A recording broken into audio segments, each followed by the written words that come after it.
Hello world, welcome to the Gettysburg National Battlefield here in Gettysburg, Pennsylvania.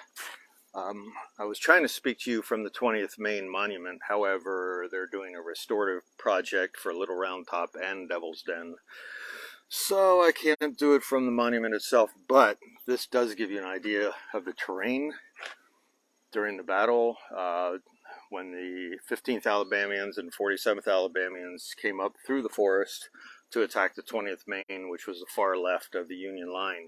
It is not some open pasture. It is up a hill, a pretty good size hill, and so they're attacking uphill in the forest, and the 20th Maine has to see them coming up through the forest and know where to shoot, and until you're almost on top of each other, it's almost impossible to see each other. So, my plan was to be at the 20th Maine Monument. That was July 2nd, 1863, which was the second day of the Battle of Gettysburg. And does this fit in with climate change? Absolutely. And I will try to explain and convey as to how a battle can fit in with the climate change situation. So, the 20th Maine was the far left end. They were assigned to the far left end, the very end of the Union line, during the second Battle of Gettysburg, or second day's battle of the Battle of Gettysburg, which was the largest battle. Battle of Gettysburg was the largest battle in the Western Hemisphere ever. So that's how pivotal the Battle of Gettysburg was. So on to my right, which you can't see because the Little Round Top's over there and there are construction vehicles and things and reparative things going on, and fences and things like that. But to my right is the Little Round Top, and it is a fairly high hill, and it controls all the ground to the far right for the next mile and a half. And cannons could easily reach that spot to the far top end of the line. So whoever owns Little Round Top owns control of the battlefield. So, the loss of this would represent, if the Confederates in the South had gotten to the top of Little Round Top, they could have controlled the entire battle, dislodged the Union, and changed the whole course of not only the battle here, but the course of the war in general, because the American public was getting tired of the Civil War at that time with little good news. So the 20th Maine was assigned at the very far end of this fishhook. If you look at a fishhook, this would be the shaft end, the very top left end of the shaft end. It is very high elevation, Little Round Top is. So 15th Alabamians and 47th Alabamians came through this forest right here. They tried sliding around to the left side of the 20th Maine. So the 20th Maine adapted to it and created a right angle to their lines, which is kind of highly irregular. It's a strange formation, but it worked. Company B was assigned to go off to the far left of them and go into the forest. For some reason, they got cut off. They're 100 yards away from the line of the 20th Maine. So they'll come to play in a few minutes here as I talk about it. So the Alabamians did 6 assaults on the 20th Maine here at Little Round Top. There were 314 men with the 20th Maine.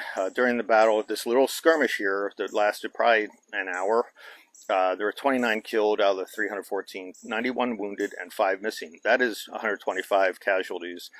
That's 40% of their force, the 20th Maine. Now comes the tenacity, the heroism, the stuff of real legends, things are made of, and this is what we need for climate change. The 20th Maine was running out of ammunition, so they did a thing called fix bayonets.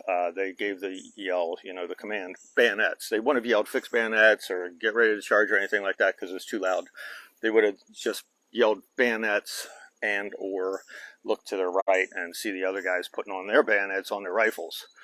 So the entire time there was this Medal of Honor winner, Staff Sergeant Andrew Tozer. He stood with the flag in the middle of the battle. He stood the entire time. He didn't hide behind a wall or anything like that while bullets were flying around him, and he was an inspiration. He was given the colors, and he stood with the flag, which is a death assignment usually, to inspire the others. And he wasn't told to stand. He decided to stand the whole time. So bullets are flying around. He's getting hit, but it's just grazing his uniform and everything. Somehow he avoids getting killed. Also at the center of the line here where the flag was Lieutenant Melcher and Joshua Chamberlain, Colonel Chamberlain, who's in charge of the 20th Maine. He was wounded in the foot, either by a bullet or a bullet bouncing off a rock and going into his foot. So Tozier stood with the flag the whole time, and Melcher stood with Tozier when they came down this pivotal moment. They were out of ammunition, so they had started advancing forward. the two of them, and that caused the whole group to advance forward too, as Chamberlain ordered bayonet charge. So they moved forward, and meanwhile the angle started doing a pivot, like a door swinging shut, and the door started swinging shut, but they ran into the Alabamians, and they're having massive problems trying to pivot all the way to make themselves even with the line. But what happened was Company B popped up on their left and shot into the flank of the Alabamians. And the Alabamians were less than 30 yards away when they were doing this bayonet charge. So they were encountering severe resistance. The pivot was, and Company B pops up, fires into the sides of Alabamians. Alabamians interpret this to be a massive force coming at them rather than the 40 men and 14 sharpshooters of the Company B. So that caused a massive panic by the Confederates, and the downhill charge then happened with bayonets coming at you downhill. Is kind of frightening. So a lot of the Confederates gave up. They took 20th Maine with their remaining force took in 400 prisoners of the Confederates. It was highly significant. So this was the most decisive point in the entire Battle of Gettysburg. People say Pickett's charge, third day's battle, next day, where they marched across open field, was the most decisive part of the battle. It was not. This was, if they had lost this position, there would have been no Pickett's charge. There would not have been any defense of the Union line or anything like that. Pickett's charge was doomed to fail because it was over open ground. It was attacking a defensive position, and there were reinforcements, massive reinforcements for the Union, and the guns to bear on the entire line were able to shoot at the Confederates from Little Round Top and elsewhere. So it was doomed to fail. So this was the most important part of the battle. It was the most decisive part. Had the South gotten the elevation, they could have rolled up the entire Union line, and it would have been devastating with cannon fire and everything like that. So this is the most important, decisive part of the battle. It was the most decisive battle of the entire war. Had the Union lost here at Gettysburg, it would have caused such horror throughout the United States, what was left of the Union, that they probably would have given up in time and sued for peace with the South, and it would have been two countries.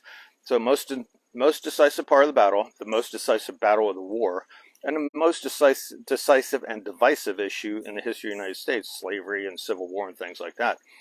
So this victory here at Gettysburg led to the United States being a manufacturing Goliath for World War I and World War II. World War I happened 55 years after the Battle of Gettysburg. So this led to the 20th century being America's century for the world in the 1900s. So the success came to several reasons. They had support from the right end of the line, right side of their flank, the 20th Maine did, from the New York group. But more importantly, they had wise decisions. Chamberlain made the decision to do the bayonet charge. They had inspiration of Sergeant Tozer and Lieutenant Melcher.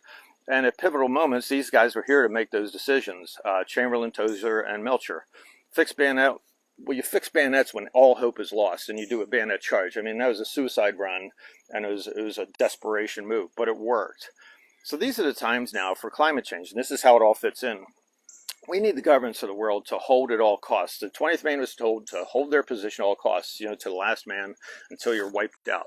And this is what we need for governments of the world to do. We need wise decisions. We need the governments to have a hold at all costs and make climate change the pivotal issue, which it is, for extinction of not only humanity, but all life on Earth. We're basically at war, and we're failing to recognize that. We're attacking a position with squirt guns rather than going all out and going at this issue. It's just horrific as to what's happening. If you're in the know as to what's happening with climate change, you're horrified at these lack of decisions being made. So we need the governments of the world to tell the truth as to what's happening. We need them to prove what is happening and on media, and tell on media as to what is happening. We need to also have the governments tell what will happen if we fail. Like the Union here knew that if they failed here at Little Round Top, the entire battle would be lost. So the entire war might be lost at that point. So we need to stop subsidizing fossil fuel industries. They are making billions and billions of dollars. I think Shell made last quarter $18 billion in profit, Shell oil company. So this is ridiculous. It's 5 times their normal profit. This is what's going on. The whole world is just burning oil, burning oil, burning oil, and we're subsidizing the fuel companies to explore for more oil or just give them money outright of taxpayer money. This is ridiculous. It shows a non-commitment by the government to save all life on Earth, and they're not serious about climate change. Until they stop the subsidies, they're not serious about climate change. Doesn't matter what bills they passed or anything like that, they're not serious about climate change. As long as you keep continuing on this path, this is what happens. Research plans. We need other than just, Joe Biden talks about we need windmills and we need solar panels. There are other solutions other than that. An idiot like me could come up with, let's say, solar voltaic cells in the windows, chef's hats in the rooftops that would spin constantly because there's always heat going up through the rooftops, and these little chef hats were basically little windmills, would spin constantly and generate electricity in everyone's house. We need mass transit. We need bike paths in towns. We don't have that here in the United States for the most part, and I mean for transit, so people can ride their bicycle to work once they're close to the towns. So we need more than just windmills and solar panels. We need people with ideas. We need to talk with people with ideas. There are ordinary people that have great ideas as to what's happening. The media needs to call climate change for what it is. The mega drought that's going in the United States, this is a once in a 1,200-year drought. They need to attribute it strictly to climate change. It would not happen without climate change, this situation that's going on in the West. 1,000-year floods. Kentucky and St. Louis got hit by these floods that were called once in a 1,000-year events, and they don't even say that climate change is responsible. You know, a heated atmosphere holds 7% more water vapor than does a non-heated atmosphere for every degree increase. We need to attribute heat records to climate change. They need to come out and start saying this stuff rather than a changing climate or not mentioning climate change at all. This is BS what's going on with the media. They're in collaboration with the oil industry and the governments, and they're not reporting the truth as to what's happening. Real people know what is happening. If you've been studying climate change, if, for example, go down this webpage, Jim McHenry, and research, I post article after article after article what's happening in the world, and you can connect the dots yourself as to what's happening. Climate change does not happen just because you stop emissions. Everyone seems to think, oh, if we just stop emissions eventually by 2050, we won't be around by then. But if we stop emissions by 2050, the temperature will start going down right away. It will not. We're at 420 parts per million. Only 280 parts per million is a safe zone. So it's going to take a while to reduce the carbon dioxide in the atmosphere. And meanwhile, you got feedback loops and bad things happening, melting glaciers, permafrost loss, things like that. And I talked about that in previous talks. Also, there's no carbon budget. People seem to think that, oh, we can still pump out this much oil out of the ground and then still burn it and we're going to be okay. We will not. Every time you light up your car, every time you start your lawnmower, anytime you use anything with a flame, your gas stove, anything like that, it's contributing carbon dioxide to the atmosphere, if not methane. So we need to stop doing that. You also need to readjust your thought process that you think you can keep doing it. Every time you do it, it's harder to get back. You're going farther down the hallway and you can't work yourself back up the hallway. This idea that we're okay as long as we don't pass 1.5 degrees Celsius, that is horse hockey. We have already passed 1.5 degrees Celsius using a 1750 baseline, the year 1750. If you do the math, you can easily see we've gone into 1.5 and we've blown past that. And that's why all this devastation is happening around the world. You're seeing massive floods, massive heat waves. China, Japan, Africa is having starvation, massive drought. It's striking everywhere. Bolsonaro's just chopping down the Amazon forest and causing massive feedback loops from that. We're in a horrible situation, and we're really pushing ourselves to the edge of extinction. If not, we have already started that process. So what else needs to be done? Well, college students and high school students, I'm calling on all of you to wake up. And I know it's hard for parents to explain, but you college and high school students are very media savvy, especially the college students. We need massive protests. This is what happened in Vietnam. That's how the Vietnam War got stopped. Massive protests, massive sit-ins, things like that on college campuses and high school campuses. For what good is a college education or a high school education if you don't have a job for the future? Why have a career if your job's going to end in 5 to 7 years because you're going to have total government collapse? So this literally, you college and high school students, this is the fight for your life and the fight for all life on Earth. So you need inspiration. Well, this is one world. We're not. You can say lines are at the United States and Canada and Mexico and China and Japan. We all are separate. We are not. We're all part of one world. We're in one lifeboat. It is lifeboat Earth.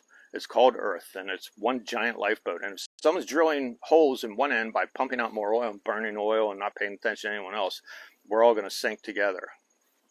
This is it. Kenny Loggins has a song I posted on here. It's called This Is It. Check it out. Do the lyrics. And it's very poignant. Had nothing to do with climate change, but if you make it fit, you can make it fit in with climate change. It's amazing poetry on with that song. It's called This Is It by Kenny Loggins. So your backs are against a corner, as he said in the song. So right now we're in a dire situation. We're literally an existential threat and a fight for our very lives. And not only for our lives, but future generations as well. And you got to think about that. But right now, we're all going to die if we don't get this climate change thing under control here, and all life on Earth. It's not just us. Right now, elephants. I think they lost 170 elephants in Kenya due to starvation, due to drought. So this is the kind of thing that affects everything else. So what more motivation do you need? What possible motivation could you need other than look around at your family and friends and your parents and your sister and your kids and everyone else? How could you need more motivation as to what to do about climate change? We all need to grow up and face this tiger head on. You cannot outrun the tiger, and the tiger is climate change, and the thing's faster than we are, and it's on top of us already, and we need to fight for our very lives. We need to face it and fight it head on, and it's going to be extremely painful to do this fight that's coming because we've ignored it the whole time. We've let the tiger into our house, and it's now rampaging through our own very house. As Greta Thunberg said, our house is on fire. So I invite you to look at Environmental Coffee House on YouTube, Peter Carter, Paul Beckwith. There's Sam Carena, who does great posting, Arctic News, all sorts of different organizations have great postings. And as I said, go down my webpage. I've got nothing but information on there. And I try not to put my own self-opinions other than at the top of each post. That's what's going on. But I quote articles within each headline before you read the headline. So go down my webpage. You can really do it. And my wife did an excellent video last week. It was a mother's plea, and you can look it on my webpage as well. And it's really a great personal thought process as to what's going on and her thoughts about climate change and her fears and desires for that. Okay, so I'll catch you next week. That'll be August 4th. And this was Climate Change Talk number 190. This is July 29th, and next week is August 4th for 191. See you then. Bye.